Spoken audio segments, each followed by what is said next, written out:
datang merendahkan hati di hadapan-Mu. Kami siapkan hati kami dengar firman Tuhan. Segala kuasa kegelapan roh jahat yang coba mengganggu hati dan pikiran kami patahkan, kami hancurkan dalam nama Yesus. Roh Kudus Tuhan menjamah mencengkeram setiap hati kami ya Tuhan. Di dalam nama Yesus kami mengolah dan mengucap syukur. Yang percaya sama-sama katakan amin. Ya, silakan saudara. Shalom. Ya baik, kita akan dengar firman Tuhan. Ya saudara, ada firman yang sudah saya siapkan pada pagi hari ini. Ya, boleh slide-nya ditayangkan. Ya baik. Ya. Ya, kita akan buka dalam kitab Ayub pasal yang ke-42. Kitab Ayub pasal yang ke-42. Temanya adalah jika Tuhan baik, mengapa orang benar menderita. Ya, di dalam kitab Ayub pasal yang ke-42 kita akan baca Ayub 42 ayat 1 sampai yang ke-6. Ini tema kita, jika Tuhan baik, mengapa orang benar menderita. Ya. Oke, kita akan membaca bersama-sama. Yuk, 1, 2, 3. Maka jawab Ayub kepada Tuhan, aku tahu bahwa Engkau sanggup melakukan segala sesuatu dan tidak ada rencanamu yang gagal. Firman-Mu, siapakah dia yang menyelubungi keputusan tanpa pengetahuan? Itulah sebabnya tanpa pengertian aku telah bercerita tentang hal-hal yang sangat ajaib bagiku dan yang tidak ku ketahui. Firman-Mu, dengarlah, maka akulah yang akan berfirman. Aku akan menanyai engkau supaya engkau memberitahu aku. Hanya dari kata orang saja aku mendengar tentang engkau, tetapi sekarang mataku sendiri memandang engkau. Oleh sebab itu aku mencabut perkataanku, dengan menyesal aku duduk dalam debu dan abunya.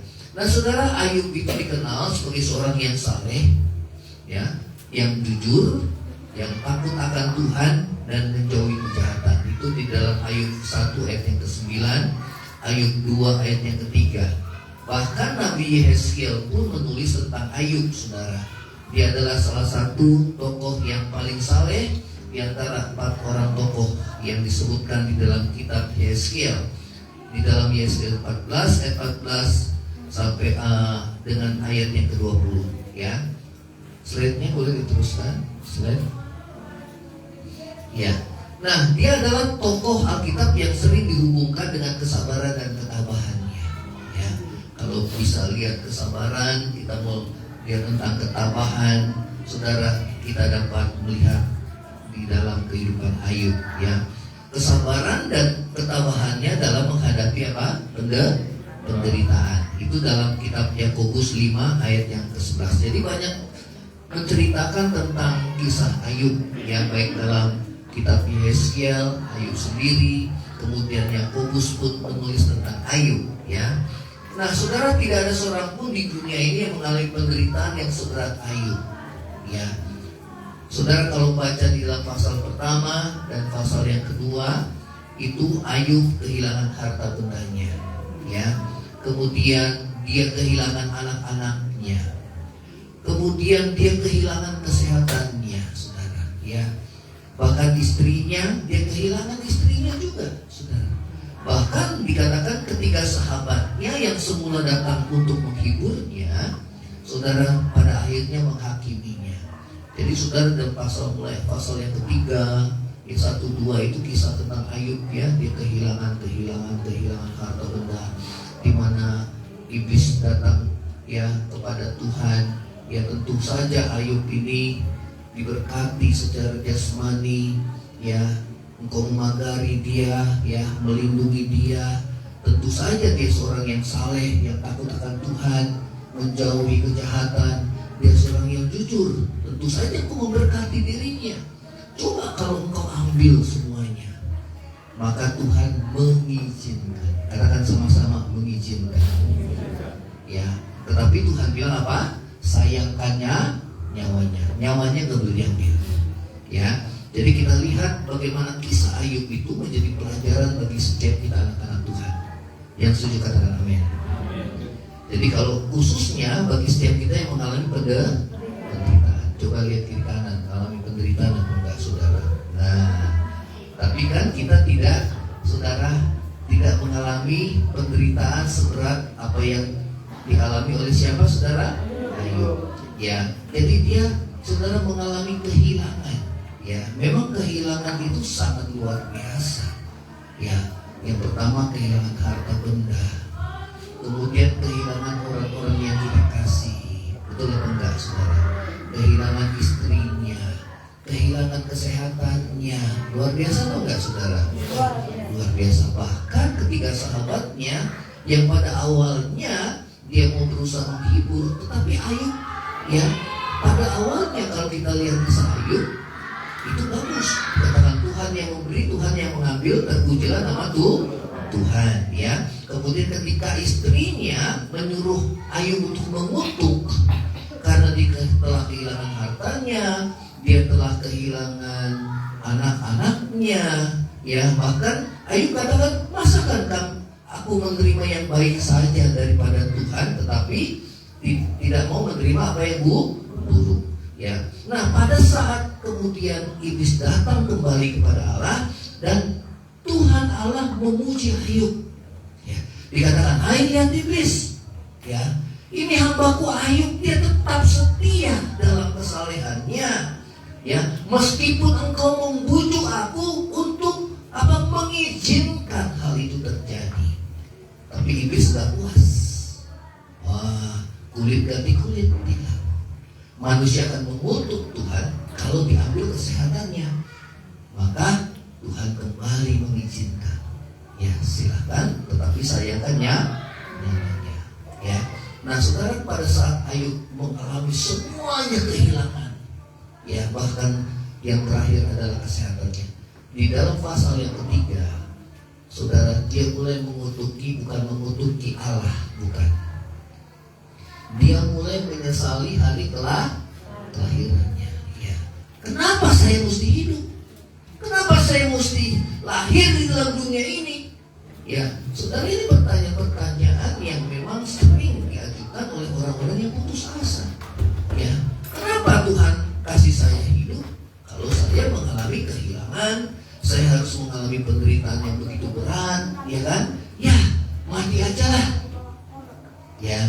Jadi saudara mulai baca itu ayat yang ketiga, mati aja lah. Ya, dia mulai mengutuki dirinya. Ya, saudara, kemudian datanglah 3 orang sahabat, yaitu siapa? Bildad, Sofar, dan Elifas. Saudara pernah baca kitab Ayub? Saya udah berkali-kali, saudara. Ya, nah, sahabatnya pada awalnya dia berbelasungkawa, dia menghibur, tapi begitu Ayub mulai membuka perkataannya, saudara, terkesan Ayub menyalahkan Tuhan, padahal dia tidak mengutuki Tuhan. Dia hanya menyesali kenapa dia harus lahir dalam dunia ini, kenapa dia harus hidup kalau dia harus menanggung penderitaan. Ya. Nah, kemudian ketika sahabat daripada Ayub, ya, ketika sahabatnya Ayub, ya, dia berpendapat bahwa ini nggak mungkin kamu mengalami penderitaan yang begitu berat kalau bukan karena dosa.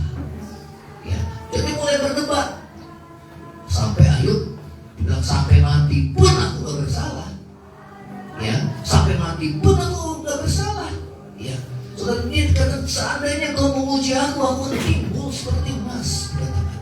Saudara, kita lihat bagaimana perdebatan mereka akhirnya menjadi debat kusir. Ya, yang tadinya berniat untuk menghibur, tetapi ternyata saling menyerang kelemahan satu dengan yang lain. Nah, ada seorang yang bernama Elihu. Ya, berarti ada orang lagi nih selain daripada Bildad, Sofar, dan Elifas. Ada seorang Elihu, dia seorang anak muda. Nah, coba lihat anak muda. Nah, ya, seorang anak muda yang bijaksana. Rupanya anak muda ini dia mulai memperhatikan percakapan antara Ayub dengan ketiga orang sahabatnya. Ya, kemudian dia mulai menyimpulkan dari semuanya. Ya, yang pertama dia simpulkan, Ayub, kamu salah. Ya, karena kamu menganggap diri kamu lebih benar daripada Allah. Sehingga terkesan Ayub itu apa? Menghakimi Allah, menyalahkan Tuhan. Terkesannya seperti itu.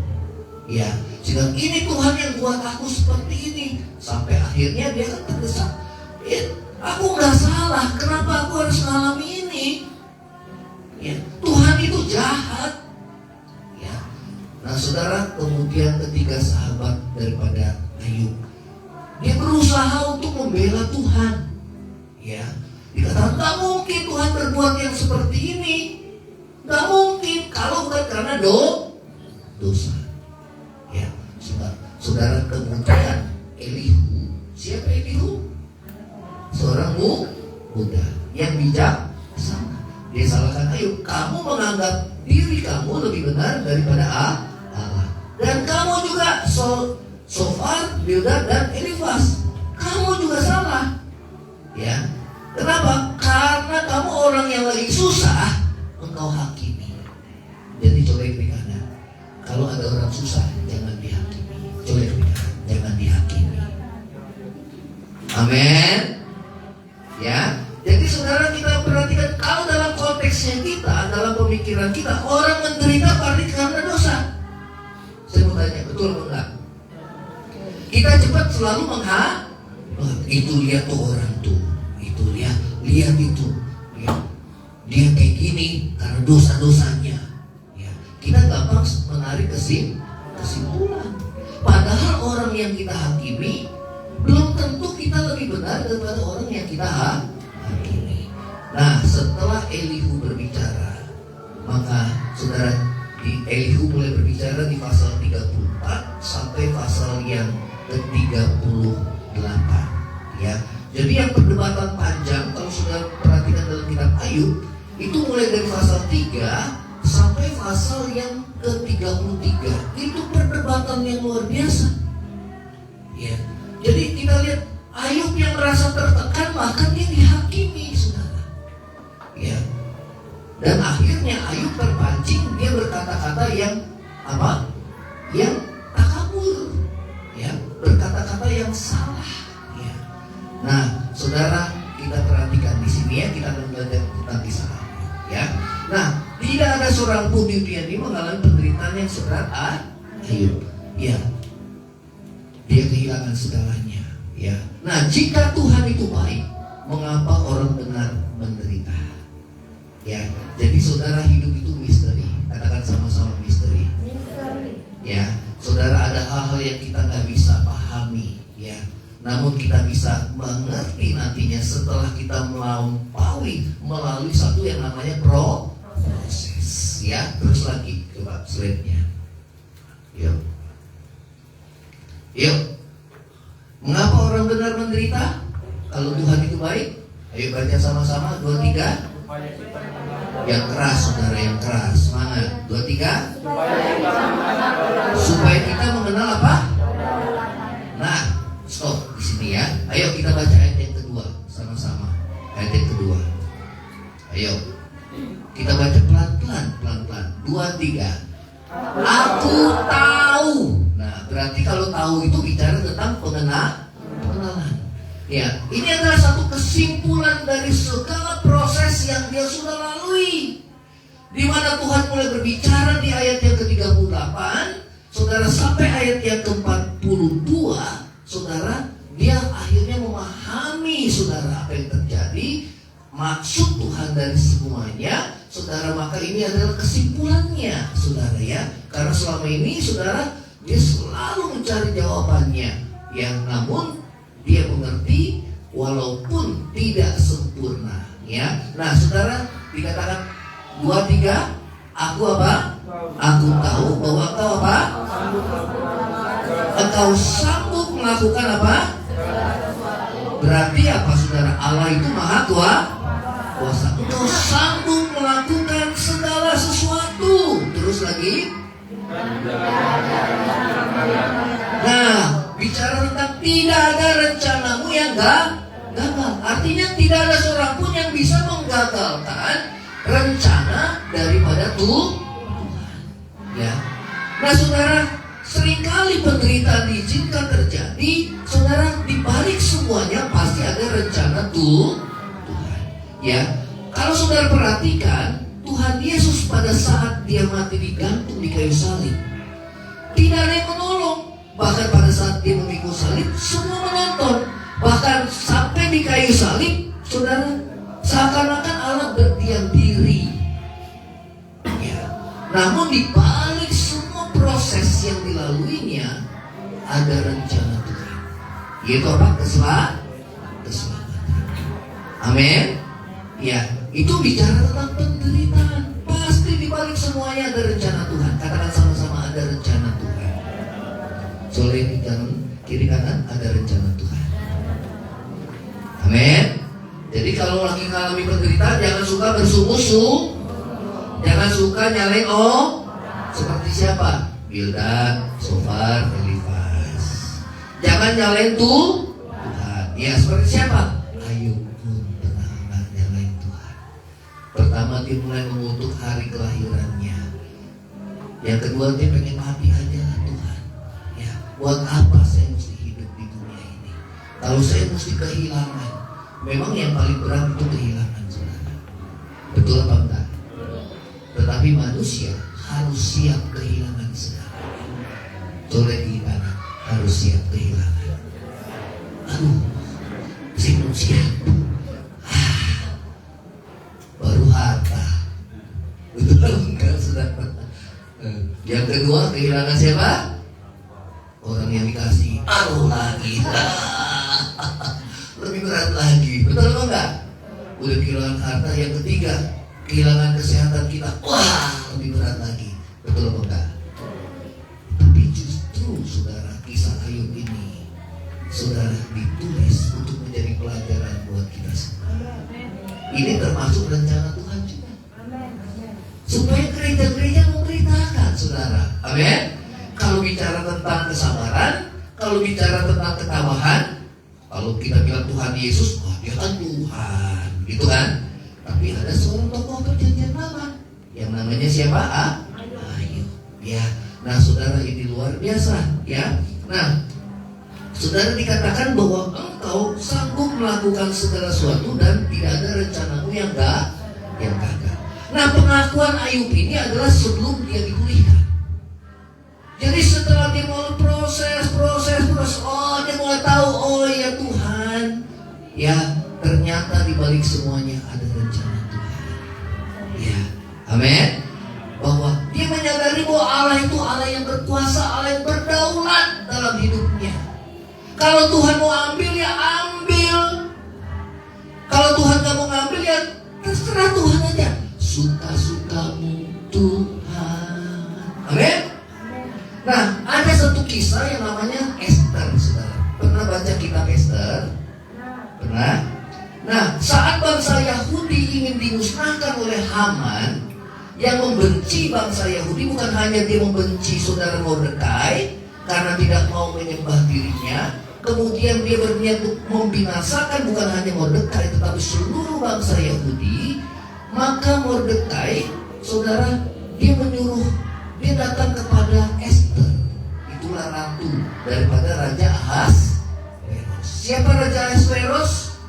Raja yang menguasai 128 wilayah dari India sampai Ethiopia. Luar biasa, itu Raja Persia. Ya, kalau Persia sekarang tuh Iran, saudara. Itu Persia. Nah, saudara, sebelum Ratu Esther bisa menghadap raja, yaitu Ahasveros, itu nggak sembarangan.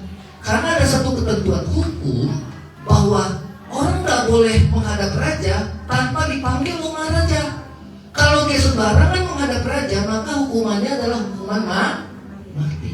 Luar biasa kan? Kecuali raja mengulurkan tongkat emasnya. Artinya apa? Raja berkenan. Nah, Raja Ahasveros itu raja yang memiliki kuasa dan dia berdaulat. Yang ini gambaran Tuhan ya, saudara. Kemudian Esther berpuasa. berpuasa. Mordekai berpuasa. Seluruh bangsa Yahudi berpuasa. Dan Esther bilang sama Mordekai, ya, itu ayah angkatnya. Kalau dia udah siap mati nih, kalau aku menghadap raja, kalau aku mati, aku siap mati. Tapi kalau tidak mati, aku juga siap tidak mati. Berarti apa? Dia tidak menyalahkan siapa? Raja Ahasverus. Betul apa enggak, saudara? Kenapa? Karena Esther, dia melihat bahwa Raja Ahasverus adalah raja yang berkuasa dan berdaulat. Jadi pada saat dia menghadap Raja Ahasverus, pada saat raja tidak mengulurkan tongkatnya, saya mau tanya, Ratu Esther mati apa enggak, saudara? Dihukum mati enggak? Dihukum mati. Dia udah siap, kalau memang aku harus mati, aku siap untuk mati. Nah, berarti apa? Ratu Esther menyadari bahwa Raja Ahasverus adalah raja yang berdaulat. Kenapa dia berdaulat? Karena dia memiliki kuasa. Apapun yang dia inginkan, ya, akan dia lakukan. Kenapa? Dia memiliki kuasa. Dia berdaulat. Ya. Jadi saudara, pengenalan kita akan Tuhan yang pertama adalah kita harus percaya, kita harus yakin, ya saudara, kita harus mengenal Tuhan bahwa Dia berdaulat dalam hidup kita. Katakan sama-sama, berdaulat dalam hidup kita. Apa artinya? Tuhan yang punya hidup kita. Katakan sama-sama, Tuhan yang punya hidup kita. Karena Ayub bilang, dengan telanjang aku keluar dari rahim ibuku, dengan telanjang juga aku akan kembali kepadanya. Tuhan yang memberi, Tuhan yang mengambil. Itu artinya Tuhan berdaulat. Amin. Nah, pengenalan yang paling utama itu, ya, dan kita lihat bahwa akhirnya, saudara, Ayub pun menyadari bahwa Allah itu berdaulat. Ya, nah, saudara, dia dikatakan bahwa pengakuan ini sebelum keadaannya dipulihkan. Kapan dipulihkan? Di dalam kitab Ayub pasal 42 ayat 10 sampai 15. Ya, sebelum dia dipulihkan. Artinya dia sudah menang dulu sebelum dia dipulihkan. Ya, dikatakan bahwa Tuhan mengembalikan harta bendanya. Betul apa enggak, saudara? Ya, kemudian Ayub juga memperoleh anak sampai dia hidup sampai keturunan yang keempat. Artinya kehidupannya dipulihkan. Tapi sebelum dipulihkan, dia sudah menang. Kenapa? Karena dia menyadari bahwa Allah yang dia sembah adalah Allah yang berdaulat. Ada satu pujian apa?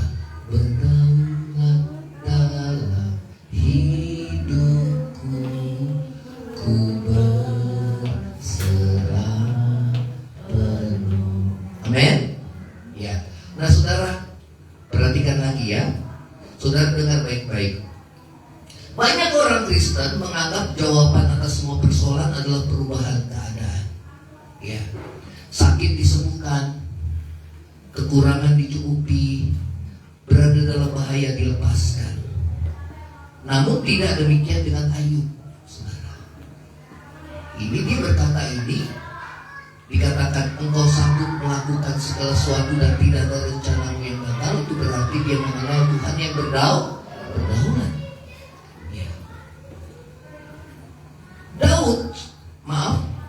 Ayub sudah menang bahkan sebelum ada perubahan keadaan. Jadi saudara, kadang-kadang dalam pergumulan kita, sebelum kita dipulihkan, kita sudah menang. Kenapa? Karena kita mengenal Dia. Amin. Karena Tuhan yang berbicara dalam hidup kita. Yang setuju katakan amin. Nah, pada saat saya kesaksian, maaf ya Bu Yana ya, ini jawaban dari Tuhan. Ini luar biasa. Ternyata ada dalam firman Tuhan. Ya, pada saat kehilangan orang yang dikasihi, dan memang kita harus siap menghadapi kehilangan. Pada awalnya kita bertahan.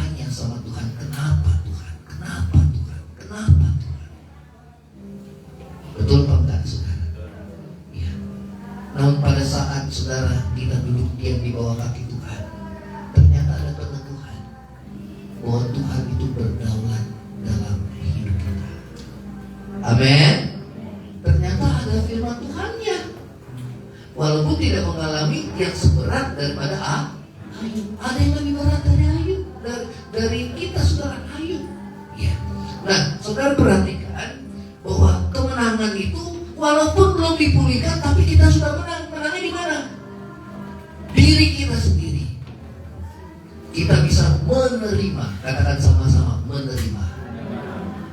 Jadi kalau orang nggak bisa terima, saudara, dia bisa mengutuk Tuhan.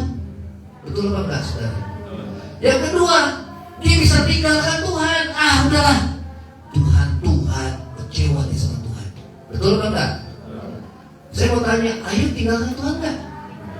Dia tetap sedih. Ini luar biasa, saudara. Kita belum tentu seperti itu. Belum tentu seperti itu. Tetapi Tuhan, ya, Dia Allah yang berdaulat dalam hidup kita. Katakan sama-sama, Tuhan berdaulat dalam hidup kita. Amin. Sehingga apapun yang ada dalam diri kita, kalau Tuhan mau ambil Tuhan, ambil Tuhan. Dan itu gak gampang, saudara. Tapi kita harus menyiapkan hati kita ke sana. Karena segala apa yang kita miliki dalam dunia, kita akan tinggalkan juga. Halo? Ini pengajarannya berat ya, saudara. Betul atau enggak? Berat. Betul? Tapi paling tidak saudara bisa mengenal Tuhan yang dahsyat. Allah yang berdaulat. Luar biasa. Jadi Ayub sudah mengalami ketenangan. Walaupun dia belum dipulihkan loh, saudara. Belum dipulihkan. Dipulihkannya itu setelah ayat ini. Ayat 10 sampai 15. Belum dipulihkan, tapi dia sudah menang.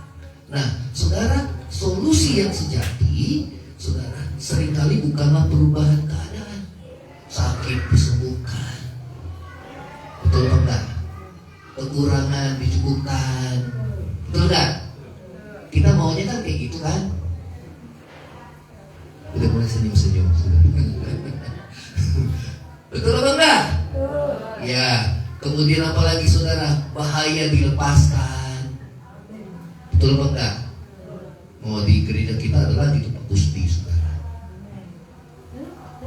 Alami bahaya. Betul? Orang benar? Iya, orang benar. Setia? Iya, setia. Betul? Setia? Iya. Nah, jawaban itu didapat saat kita berdoa menghadap Tuhan. Amin. Nah, saudara, kita lihat tidak ada yang terjadi tanpa seizin Tuhan. Apakah Tuhan jahat? Oh, kita tak boleh bilang gitu, saudara. Lihat Ratu Esther, dia bilang apa? Kalau aku mati, yang saat dia menghadap Raja Ahasveros, ternyata Raja Ahasveros itu tidak mengizinkan dia bertemu. Dia tidak mengulurkan tongkat emasnya.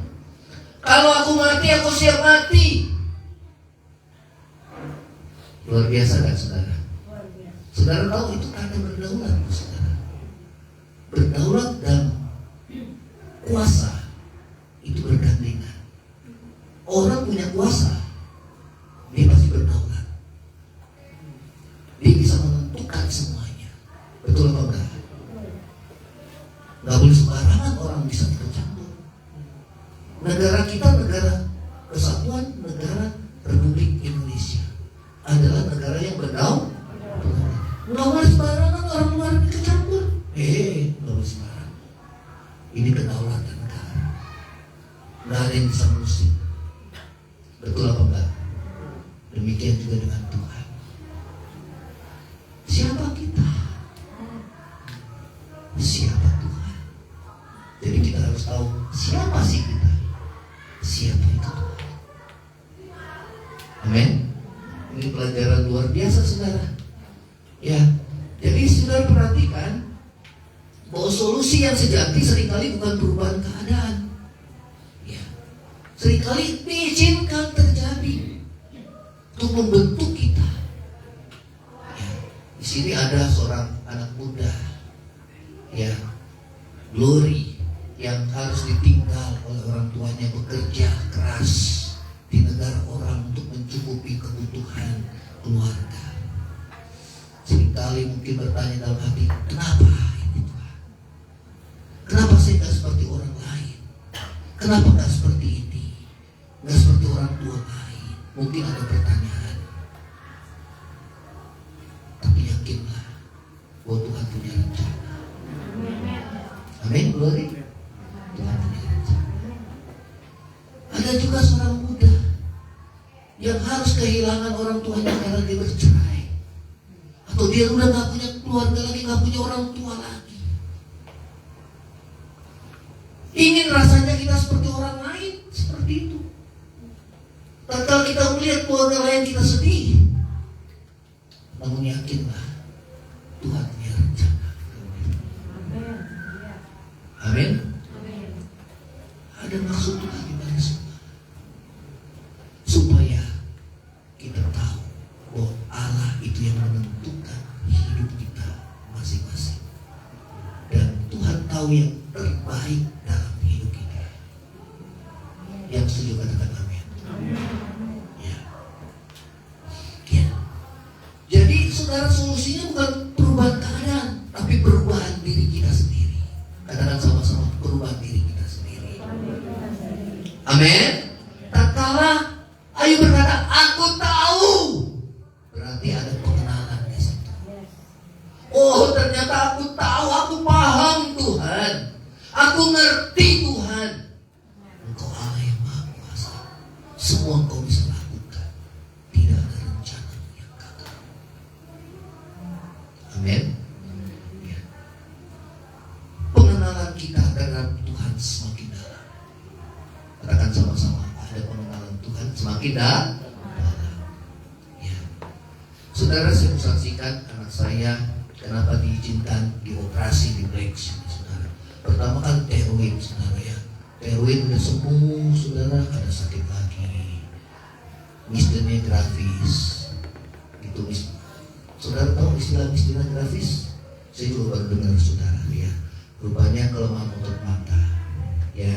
Ternyata setelah sedikit lagi dibawa ke lab semua, diperiksa, saudara, ternyata ada tumor. Ini nyambung, saudara. Dia harus operasi lagi, saudara. Dia harus bergumul lagi dengan nyawanya karena dipelek, saudara. Saya pikir operasinya biasa, karena itu operasi cukup berat, saudara. Ya, operasi besar karena masuk di HCU, saudara. Ruang HCU. Luar biasa. Tapi ternyata setelah melalui proses, maka saya bilang sama anak saya, jalanin aja prosesnya. Katakan, colek diri kanan, jalanin aja prosesnya. Amin. Itu kehidupan. Jalanin aja. Jangan mikir jauh ke depan. Kita gak sanggup. Sedangkan kita gak tahu apa yang terjadi hari betul apa enggak, saudara? Jangan lagi sampai sini, tolong andalkan Tuhan. Sampai sini andalkan Tuhan. Amin. Katakan sama-sama, jalanin aja. Nah, proses itu dijalanin, saudara, sampai akhirnya proses itu selesai. Dan ternyata ada maksud Tuhan. Manusia itu tahunya belakangan. Betul apa enggak? Ya. Ternyata ada maksud Tuhan. Oh, saat dia mulai ada infeksi di bagian dia sayatan ya. Oh, dia mulai nangis lagi. Aduh, takut kenapa ya? Gitu kan, dia nangis, aduh takut. Sementara Tuhan mati udah gak bisa lagi. Dokternya bilang udah cukup pengobatannya. Gimana Tuhan? Ternyata Tuhan ke jalan ke rumah sakit Tamrin. Ketemulah dokter toraks di sana. Dibukalah jahitannya. Semua nanah dikeluarkan, dijahit lagi, kemudian mulai sharing. Ternyata dokternya anak Tuhan, luar biasa lagi. Saya bilang lebih daripada pendeta. Saya bilang, wah, kalau kita punya jemaat seperti ini luar biasa. Ya, dibilang Felicia, kamu mesti doa, banyak doa. Ya, dia komitmen jam 12 malam. bangun capek-capek cari Tuhan, cari Tuhan. Kalau Tuhan suruh kamu puasa, kamu puasa. Cari Tuhan, Tuhan akan bicara dalam hidup kamu. Saudara, mungkin anak nggak dengar perkataan orang tuanya, tapi Tuhan bisa pakai segala cara. Amin. Nah, kemudian saudara, ini proses yang dilakukan. Kemudian akhirnya, saudara, anak saya sembuh, dia komitmen setiap hari penyembahan. Walaupun dia udah capek-capek, dia bergitar, dia penyembahan. Sampai satu waktu dia datang ke saya, dia nangis. Pak, kenapa? Iya, waktu penyembahan Tuhan Yesus bilang, oh, Felicia harus mendoakan orang-orang yang LGBT. Oh iya, puji Tuhan. Jadi doa itu enggak doa yang formalitas yang bosan LGBT. Ternyata saudara, keadaan moral zaman kita tambah rusak. Saya belum lama dibagikan satu video YouTube, saudara. Di Belanda, anak-anak sekolah, orang tua khawatir menyekolahkan anak-anaknya. Kenapa? Guru-guru di Belanda dia punya hak yang namanya hak kebebasan, ya, untuk dia berbicara, ya, tanpa salah, ya. Jadi guru itu selalu benar. Maka guru itu berkata sama anak-anak yang siswa, bukan mahasiswa, siswa, kamu mau jadi perempuan apa enggak? Kalau kamu mau jadi perempuan, pemerintah Belanda, ya, pemerintah akan menanggung seluruh operasi kamu. Luar biasa gak, saudara? Ini kita lihat moral yang semakin bejat ke depan.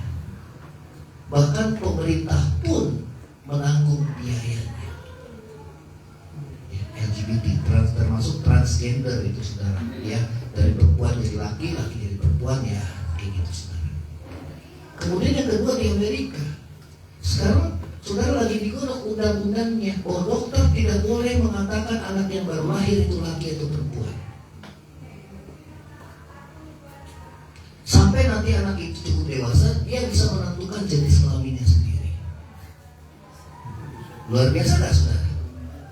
Nah, ini keadaan moral yang semakin buruk yang kita hadapi zaman ini di masa sukar, sulit. Kemarin sharing banyak mengeluh tentang pekerjaan, keadaannya tidak baik-baik saja. Dan memang firman Tuhan katakan bahwa keadaan akhir zaman akan ada masa yang sukar. Kita lihat juga global warming, saudara.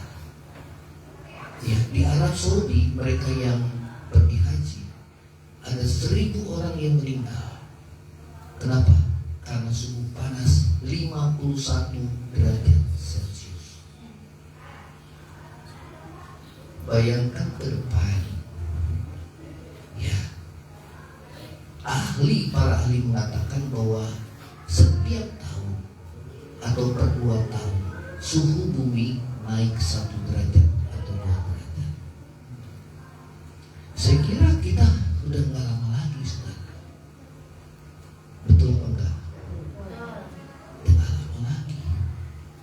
Keadaan peperangan yang semakin rawan, semakin meluas sekarang. Siap-siap Rusia bersatu dengan China, dengan Korea Utara, kemudian Amerika, dengan Eropa. Saudara, siap-siap semuanya. Karena satu saat bumi bisa hancur lebur, karena yang punya nuklir sekarang, saudara, luar biasa, puluhan ribu.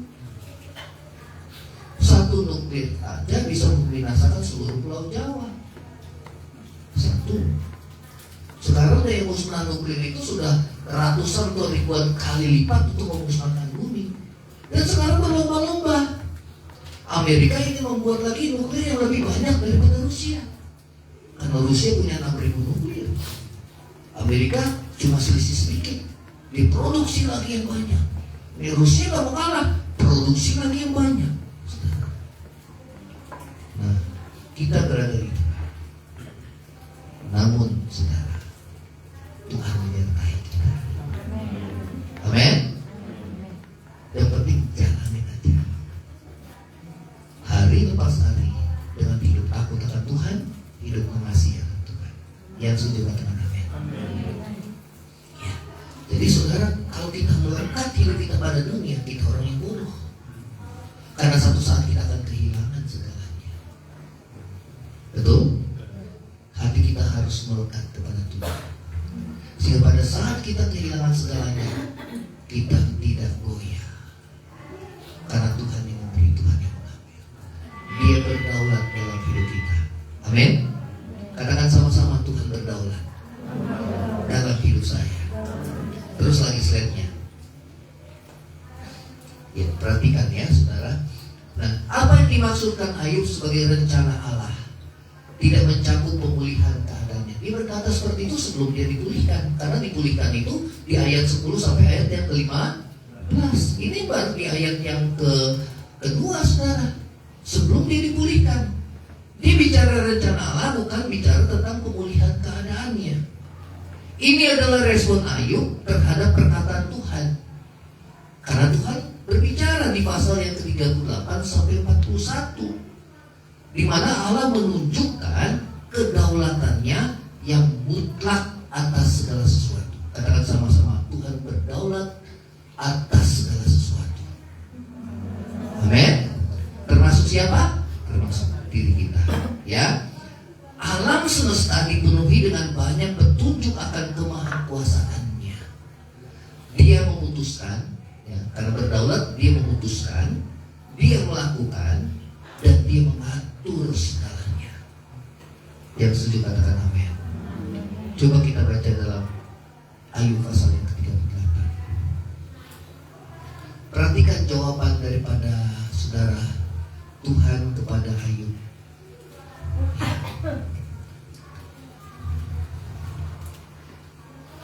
Ayat 38, pasal 38 ayat yang keempat.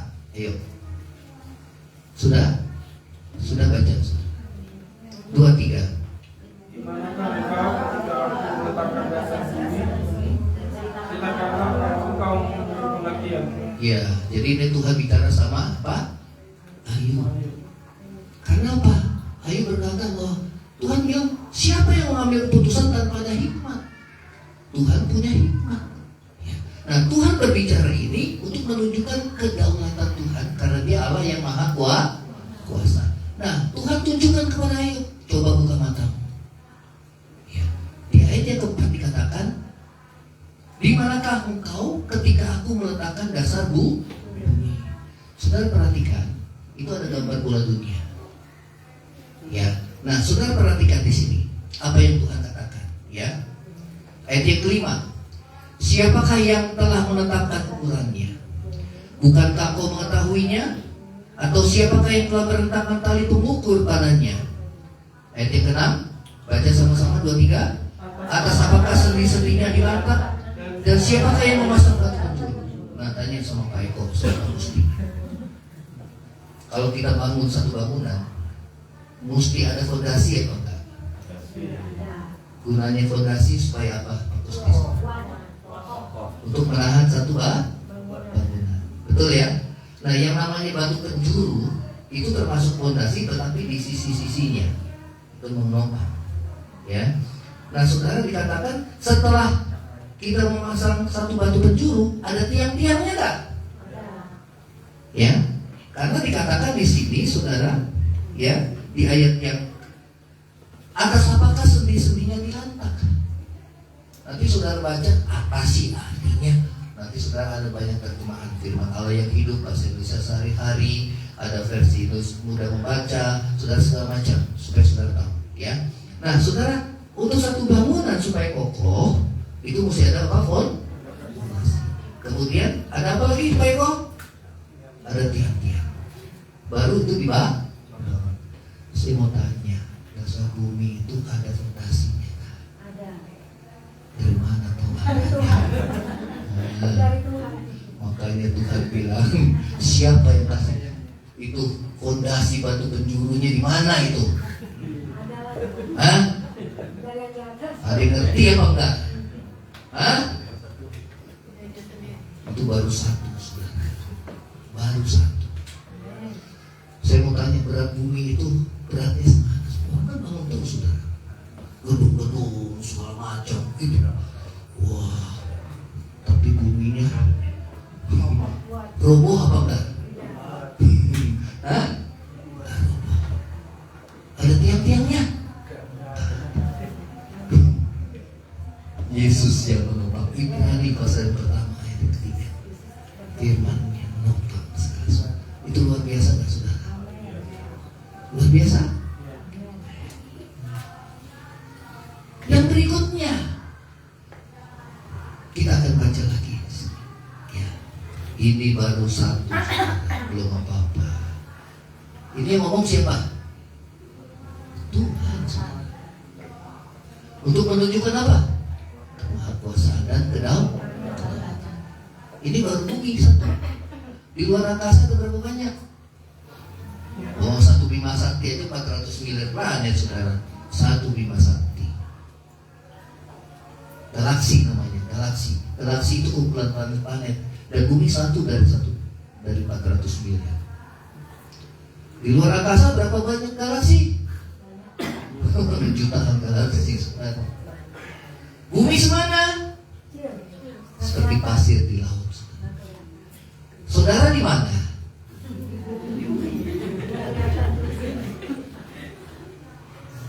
Jadi kita membuka wawasan akan kemahakuasaan Tuhan. Dia maha kuasa, dia pasti berdaulat. Makanya kalau saya baca, wah ini Tuhan sendiri yang luar biasa Tuhan. Kalau saya baca, saya di Google saudara, saya lihat, wah luar biasa. Yuk sekarang lagi ya. Ayat yang ke-8. Ayat yang ke-8. Ayo 2-3. Siapa yang membuka pintu ketika membuat keluar? Ya, siapa yang bentuk laut? Ya, laut yang paling dalam itu di Teluk apa itu? Yang paling dalam, palung yang paling dalam. Ya, Mariana. 11 km bawah. Itu di Samudra Atlantik, saudara, luar biasa. Tapi Tuhan bilang, stop, nggak boleh masuk ke daratan. Luar biasa ya Tuhan. Amin. Luar biasa. Itu bumi yang berputar. Bumi kita berputar, saudara. Bumi itu berputar. Ya. Kemudian saudara, kita nggak merasakan putarannya. Betul enggak? Ya. Kenapa? Kalau bumi berputar, kita nggak jomplang, saudara. Hah? Ada yang namanya gaya gravitasi. Saya mau tanya, gaya gravitasi siapa yang ciptain sih? Para ahli hanya menemukan yang namanya gaya gravitasi. Tapi Tuhan nggak bisa, manusia nggak bisa menciptakan yang namanya gaya gravitasi. Betul apa enggak? Apa gaya gravitasi? Lempar, jatuh. Kenapa? Di bawah bumi ada magnet. Pusat bumi itu ada magnet. Kalau nggak ada gaya gravitasi, melayang. Yang kedua, oksigen nggak ada, saudara. Kita nggak bisa cium. Melayang semua. Halo? Ada ozon yang melindungi manusia di bumi. Dari apa? Cahaya matahari. Betul apa enggak? Ada planet yang saya baca, planet apa, ada 2 planet yang juga dia menghalangi komet-komet yang bisa masuk ke bumi. Itu luar biasa Tuhan ciptakan. Dan itu berputar, semua planet-planet yang mengitari bumi dan matahari, dia berputar pada porosnya. Stabil, tidak pernah berubah. Bayangkan, putaran, semua planet putar, matahari juga putar, dan itu tetap ada tempatnya. Bayangkan kalau bumi itu bergeser mendekati matahari. Setiap tahun. Setiap tahun ya 100 meter aja saudara.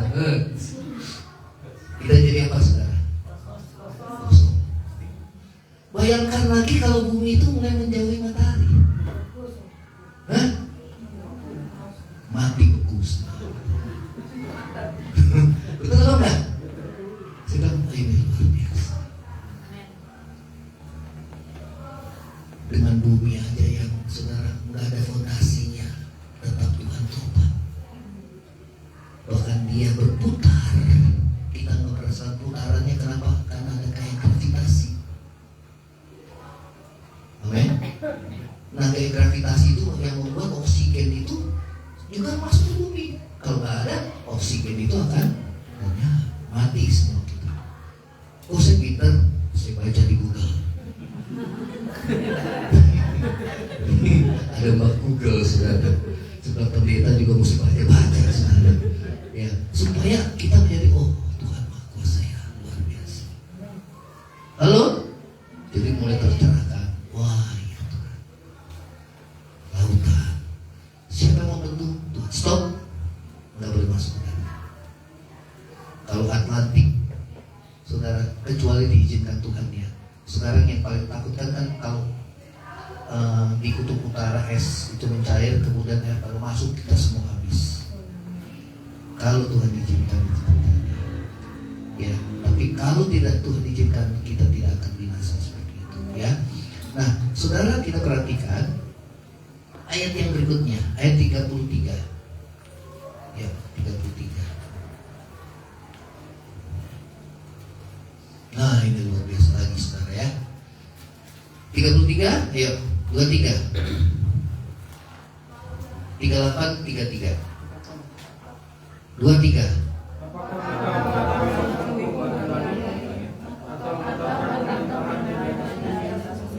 Ya, ini bicara pemerintahan, bicara tentang bintang-bintang.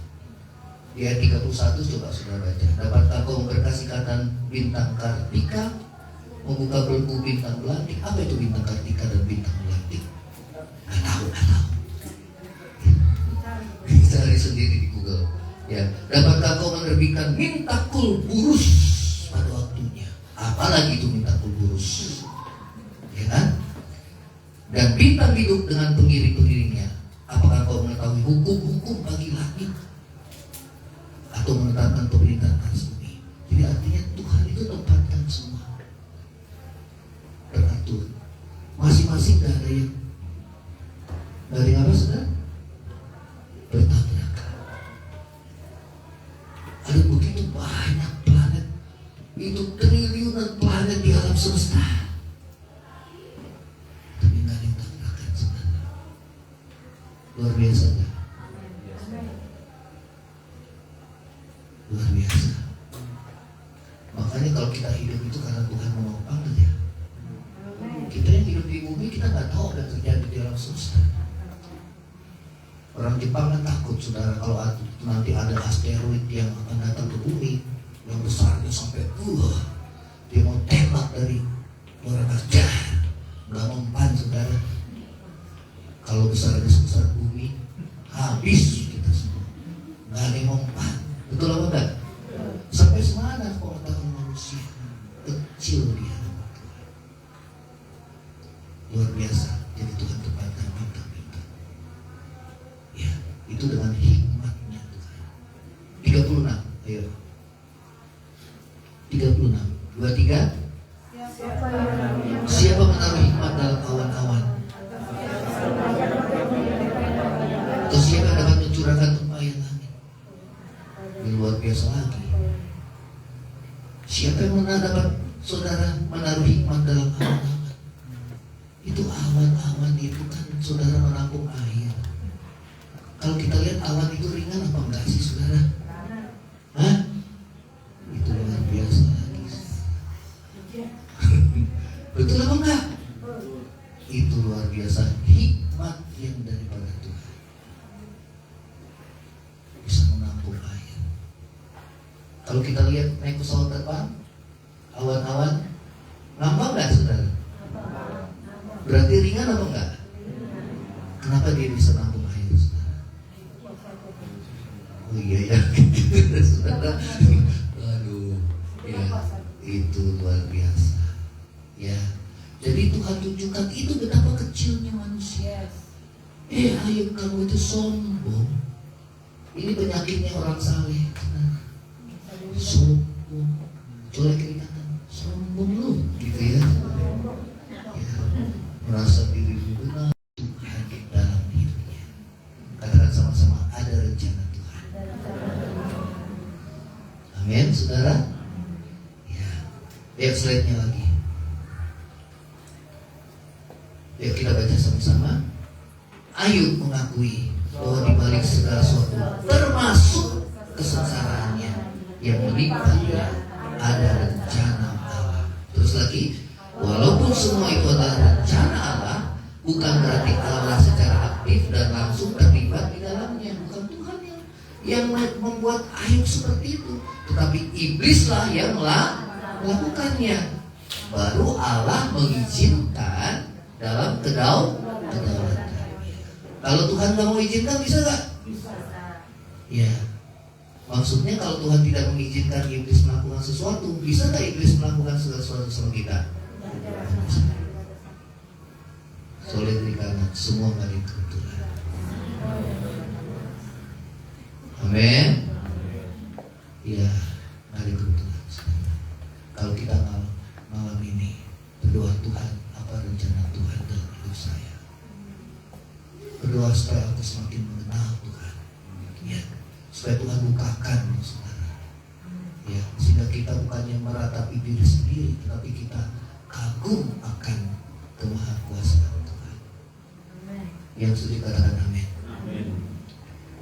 Slide-nya lagi. Kayaknya udah satu aja dulu ya. Udah banyak, saudara, udah setengah 11 lewat. Nanti slide berikutnya bagian yang kedua. Ayo kita akan bangkit berdiri, saudara.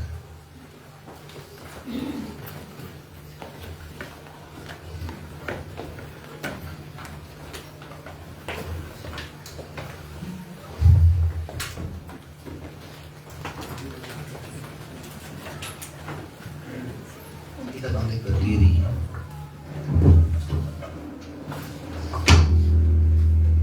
Kita nyanyikan pujian Ku Percaya akan janji-Mu, Tuhan.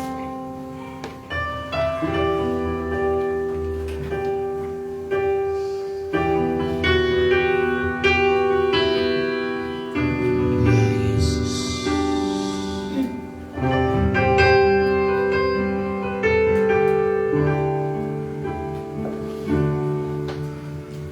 Ku percaya akan janji-Mu yang selalu menyertai aku, yang selalu menopang hidupku. yang selalu menopang hidupku. Ku percaya kasih setiamu Yang selalu yang selalu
Mata rohani kami telah tercelingkan ya Tuhan, sehingga kami boleh mengenal Engkau sebagai Allah yang berdaulat di dalam hidup kami.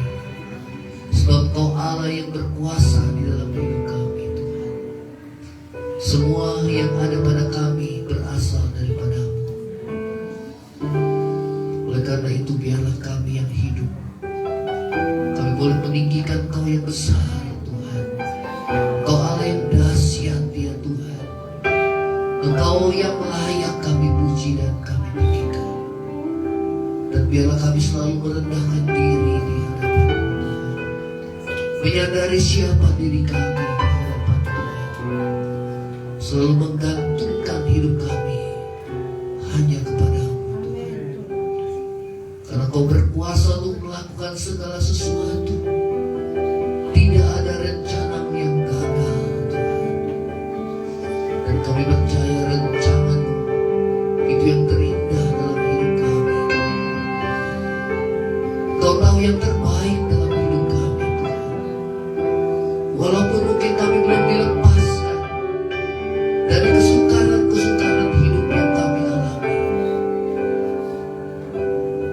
namun pengenalan kami akan Tuhan membuat kami boleh kagum akan Engkau,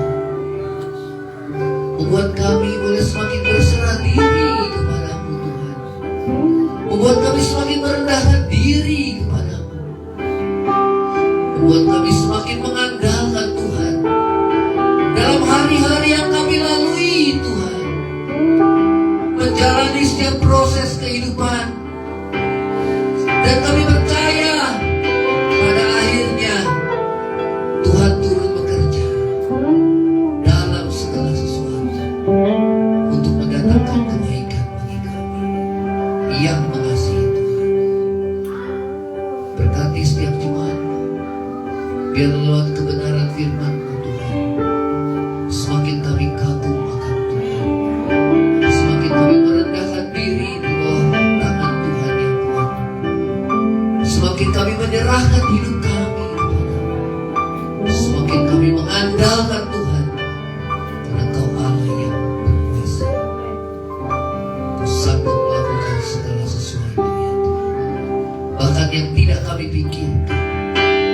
Terima kasih Tuhan Yesus, terima kasih. Dan kami akan mengakhiri ibadah ini dengan menerima berkat daripada-Mu. Saudara, angkat hatimu dan terima berkat Tuhan. Kiranya berkat kasih karunia dari Allah Bapa, cinta kasih yang kekal dari Tuhan kita Yesus Kristus, penghiburan pertolongan